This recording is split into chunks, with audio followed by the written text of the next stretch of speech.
On a personal note, Kobe was always my favorite player when growing up. I mean, I forced an entire bar to watch his final game when he scored 60 points instead of watching the Warriors win their 73rd game of the season to break a Bulls record.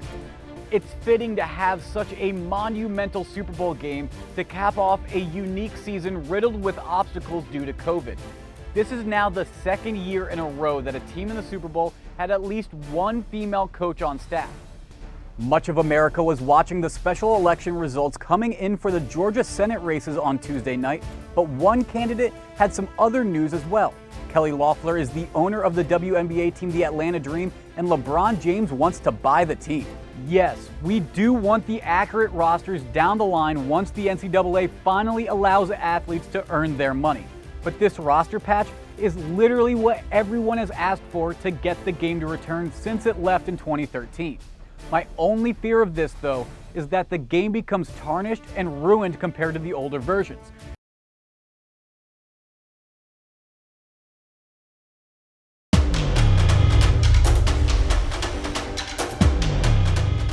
Oregon's high school football season kicks off on Friday night, and it is sure to be an interesting season.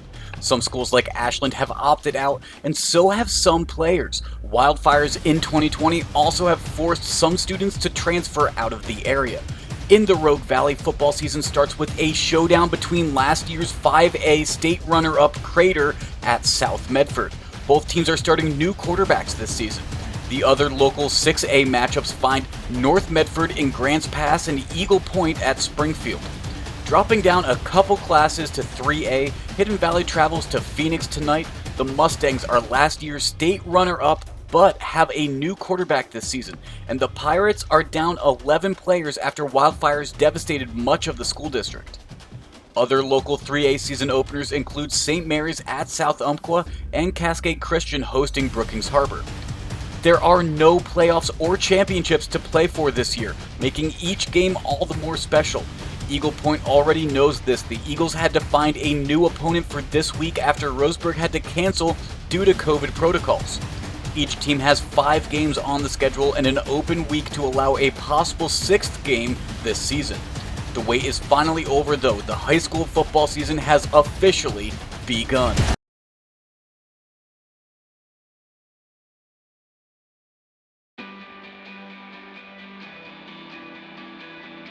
OSAA ranked number 2 Crater hosts number 3 Ashland in a 5A league showdown with postseason implications.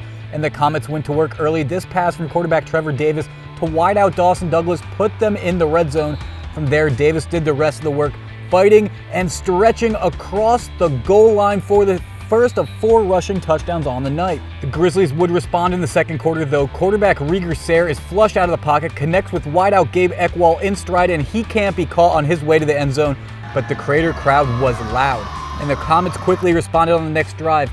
Davis sets up his team nicely with a QB read that he took around the corner, gets in Ashland territory, and 2 plays later, he connects through the air with a dime to Chase Shearer to put Crater back in the lead. Rieger Sayre responds and finds Eckwall down the sidelines on the next drive, but the Grizzlies would stall out on the drive. And the Comets took advantage. Davis completes another long ball, this one to wideout Dylan Ennis. And 2 plays later, Davis ran in his second touchdown of the night on the ground. But it wasn't enough as the Crater offensive line gathered following the scoring drive. The Comets want more. Coming out of the half, running back Brady Brock keeps his feet moving for some extra yards after contact. And with the rain coming down, Davis runs in his 3rd score on the ground. He'd have one more, and Crater topples undefeated Ashland with a 48-13 win. Both teams are 6-1 on the season now. And here are some stats on the night. Crater with nearly 650 yards of offense in the win, nearly 500 on the ground. Individually, Trevor Davis led the way with 5 total touchdowns, 4 on the ground, 1 through the air. Gavin Ackery was crowned homecoming king at halftime, and he complemented that with over 230 yards and a score on the ground. Crater travels to Eagle Point next week, while Ashland takes a drive up I-5 to North Eugene. For RoseBud Sports, I'm Jake Higgins.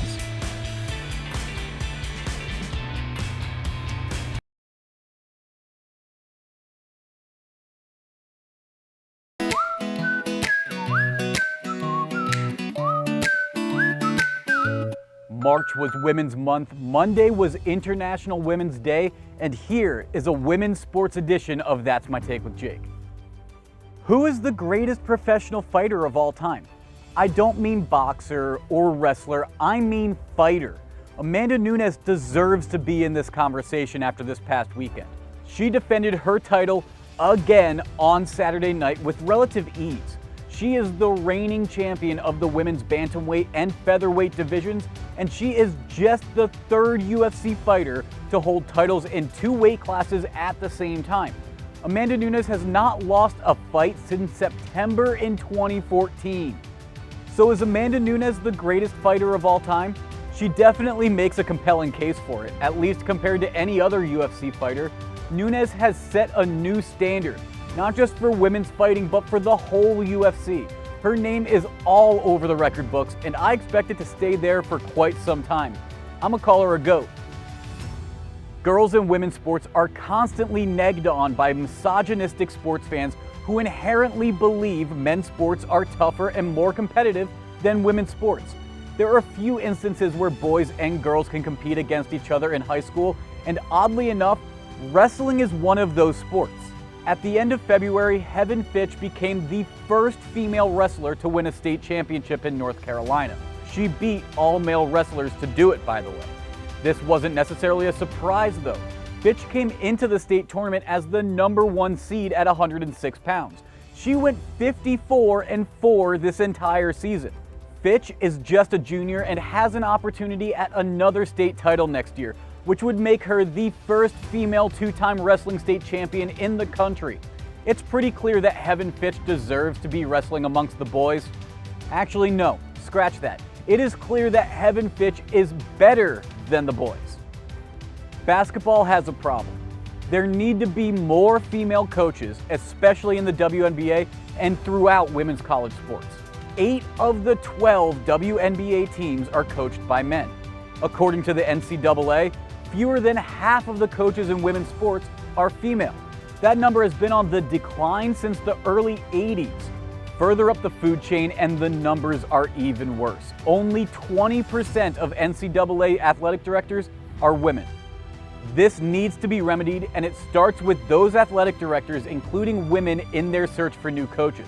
I'm not saying only men should coach men's sports and only women should coach women's sports. In fact, my point is the exact opposite.